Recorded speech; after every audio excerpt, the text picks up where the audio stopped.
Hey everybody, this is CJ. And this is Nick. And wow, we both were glued to our couches today for an unreasonably long time watching all of Daredevil. Although it was really, it sounds like, terrible. It's like, yeah, we were stuck on our couches for the whole day. We had to watch this and review it. But no, it was really almost like it was a delight for me to sit on my ass all day and watch a great show. Yeah. If that's going to be any indication of how this review is going to go for you guys. So Nick, let's just dive right into it. What are your thoughts on the show? Like any kind of in general thoughts about the I guess what we could call the first season of Daredevil. Yeah, I mean, I thought tonally it was perfect. The acting was great. The locations, the cinematography, the sets, the fights. It was just so unrelenting and brutal and just real. It just felt real and just good. I mean, it's honestly my favorite thing out of Marvel thus far. So it's high praise. We didn't think Nick would ever say anything like that, but no.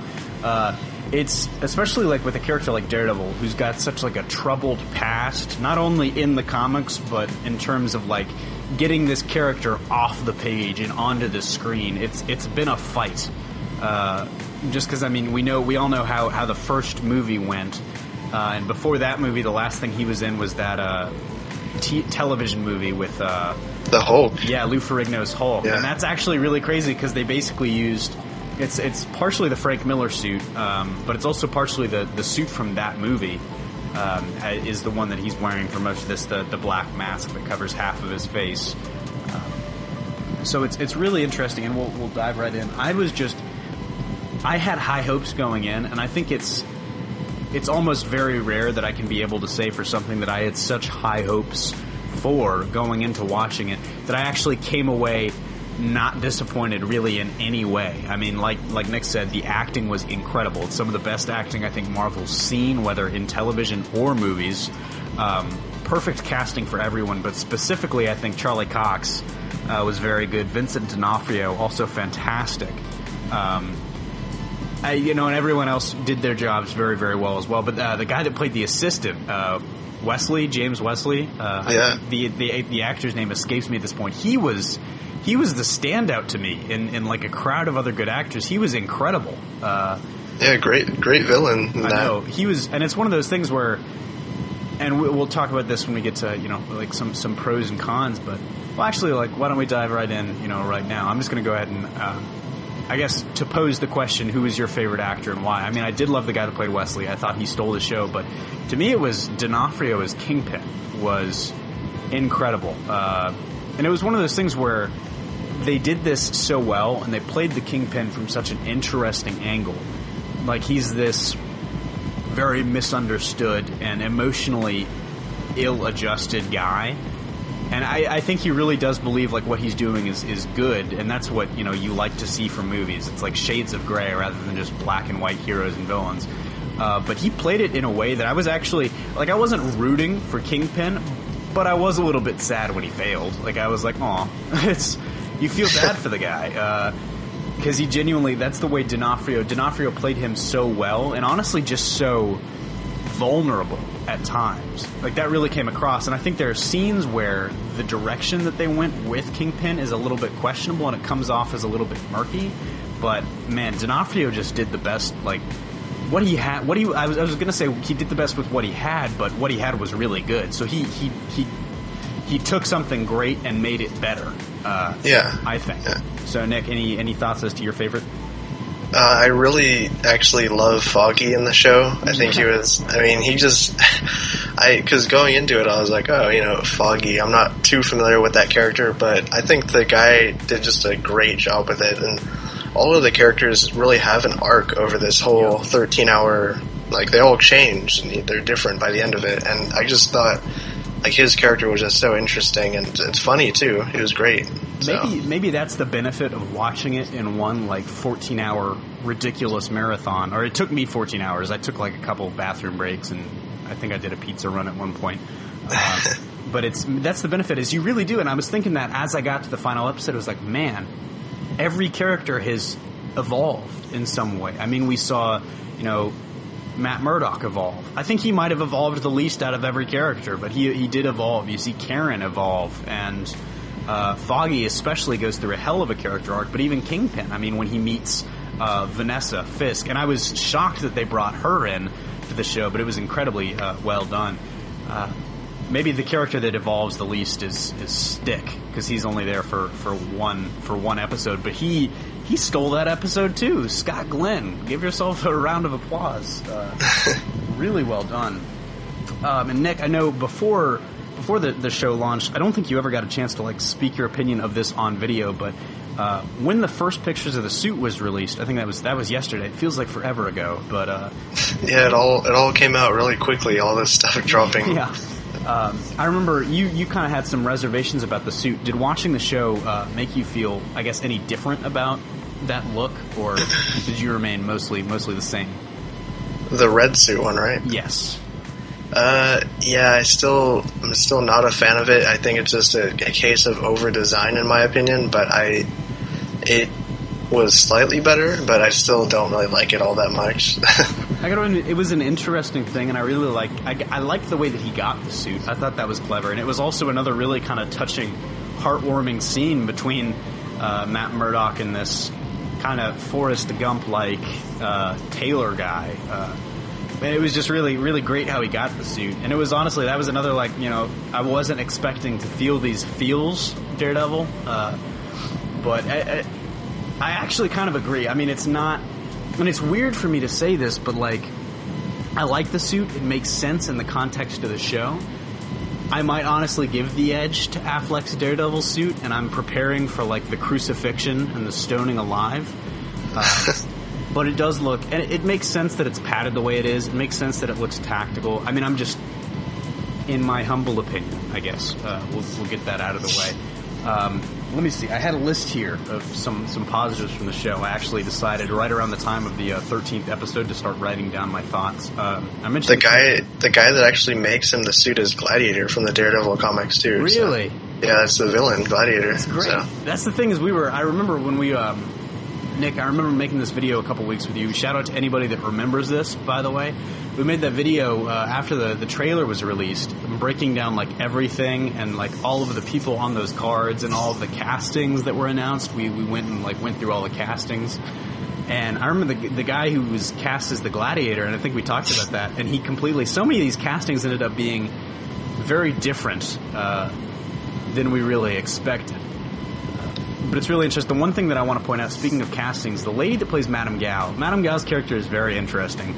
Because when she's talking to, and minor spoiler alert here, there's a little bit of dissension in the ranks, and Leland Owlsley, who's the villain, the Owl in the comics, and Madame Gao, who is this Chinese triad gangster lady, they're discussing things, and she says she's leaving before the finale. I think it's the episode before the finale. She leaves Hell's Kitchen. She leaves New York. She's like, I'm going home, and Leland is like, yo, to China? She's like, oh, it's considerably farther than that. And I was like, is she from Kunlun? Like, I thought that was a very subtle Iron Fist reference, because if she's not going to China, if it's farther away, could definitely be that, yeah. And that's one thing that I'm looking forward to as well. Because there are a couple big unanswered questions that this series kind of leaves hanging, and that's one of them.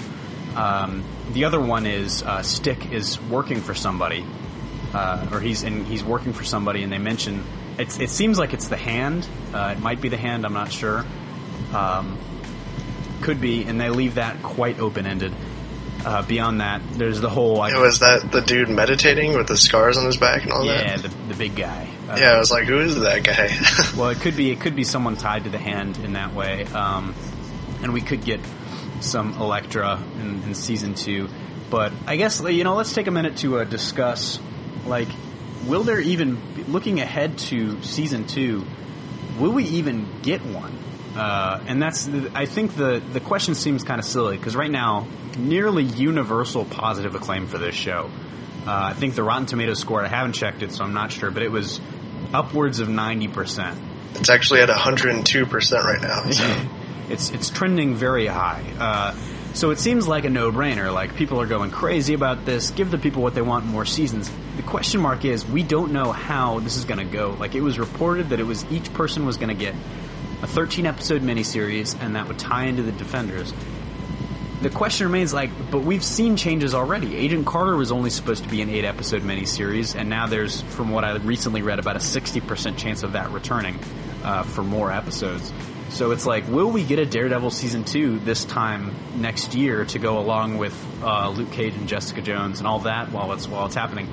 My gut says no, but they leave enough open that it's definitely possible.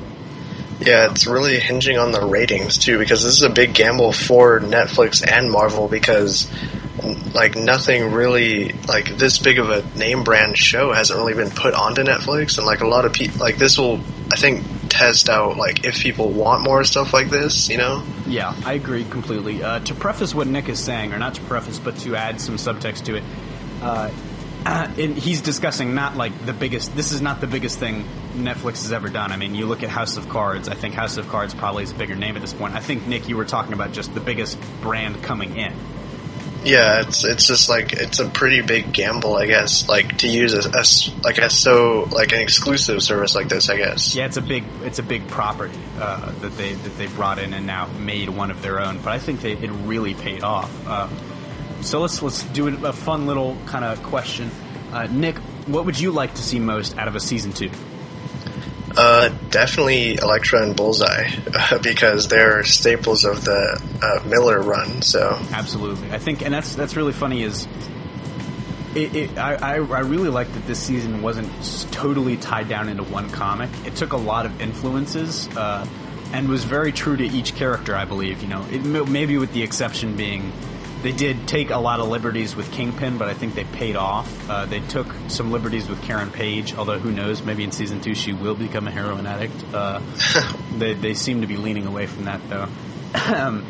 But they kind of took a lot of liberties, but at the same time, I think they really captured the essence of the character and the comics. But beyond that, I guess for Season 2, I kind of got to agree. I think Elektra and Bullseye would definitely be the things that I would want to see. More Scott Glenn would be great. Yeah. But there's so much that they can do. Even bringing in, Daredevil doesn't exactly have like the best rogues gallery around. So Spider-Man for Season 2. Major spoilers. Cover your ears if you don't want to hear this. I was really surprised that they killed off Ben Urich, because I was just thinking, like, right about the time that they killed him, I was just thinking, this is great. He can be in Spider-Man, because I know he's very tied to Spider-Man in a lot of comics. It was brilliant, and then he died. Yeah, a lot of people were like, "Oh yeah, he can be at the Bugle now," and that's like, "Oh." Even Armin posted something about that. He was like, "I can't wait for Ben Urich to show up in Spider-Man," and then he died. And everyone was like, "Oh god." Anyways, I guess to kind of maybe close this up, Nick, do you have any negatives about this season? I guess my only negatives would be some of the departure from the Kingpin's character, I guess. Yeah. But I mean, overall, he was pretty good for what the show was going for. Like the actor played it fine, and it was a good character for the show. I guess it just wasn't what I was expecting from that character. Yeah, absolutely.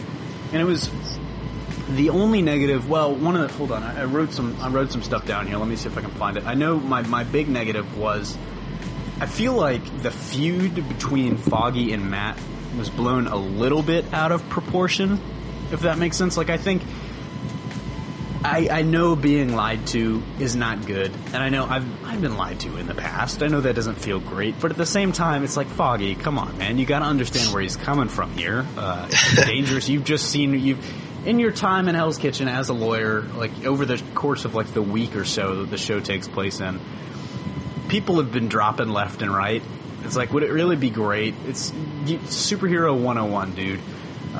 That's really like it. I feel like Daredevil Yellow gave a much simpler explanation of how they could have had a feud. Like, just have Karen and Matt kind of, or not Karen and Matt, but well, I guess Karen and Matt to a degree, kind of shack up, and Foggy, of course, having feelings for Karen.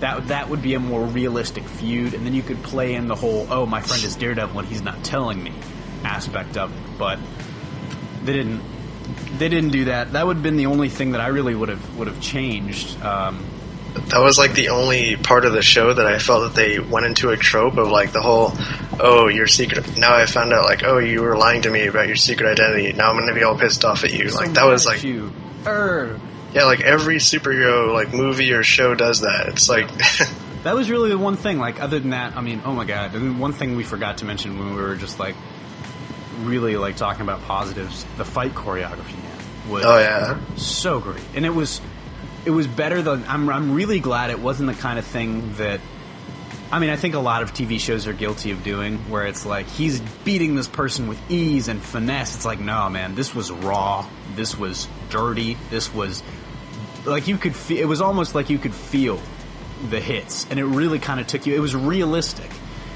This guy going out and kicking thugs, he's not going to win every fight, and he's not going to come out of every fight, clean. He's going to get beaten up by some of the thugs. He's going to get punched. And that was, again, it's not just against Kingpin that he struggled. He struggled against a lot of people, and I really, really liked that. There was also, now that I think about it, there was a Luke Cage reference, too, at one point. Really? Yeah, because actually the character Night Nurse, apparently she was her ex-boyfriend was Luke Cage, so... Shout out to Rosario Dawson. Yeah, because she says, like, oh, my last boyfriend had secrets or whatever, and it's like, yeah. Now he's on the inside, but no, yeah, that's oh man, so good, and I really can't wait for like even Jessica Jones. I think I'm a little more excited for now than I was. Still hesitant on that one. Like, no.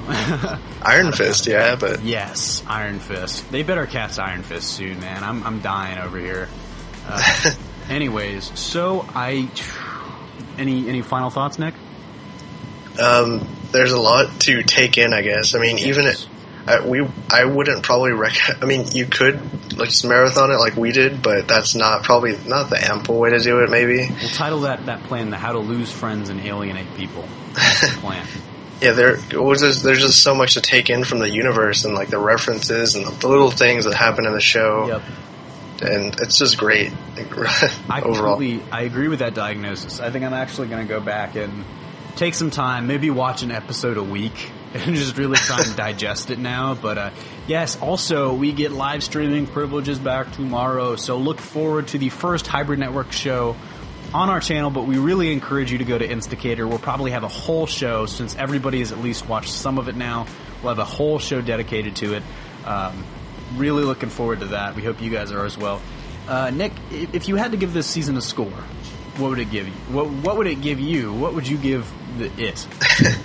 I'm going to go out on a limb here and say a 10 out of 10. Wow.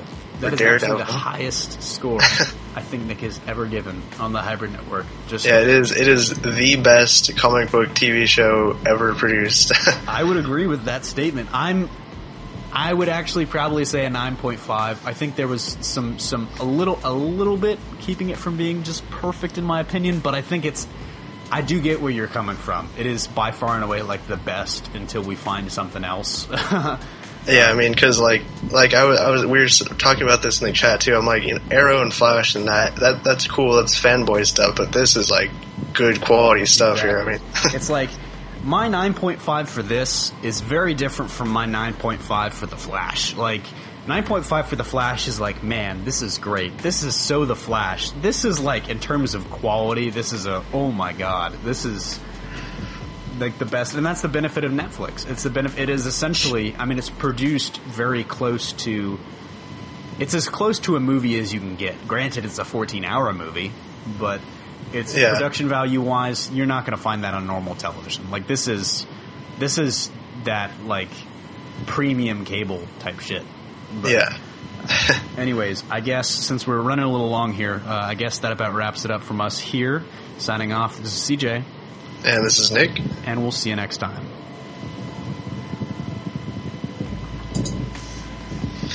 Hold on, where is the Skype recorder? Alright, I got a backup one too. Alright, thank goodness. Up one too. Alright, thank goodness. Up one too. Alright, thank goodness. Up one too. Alright, thank goodness. Up one too. Alright, thank goodness. Up one too. Alright, thank. Oh hey!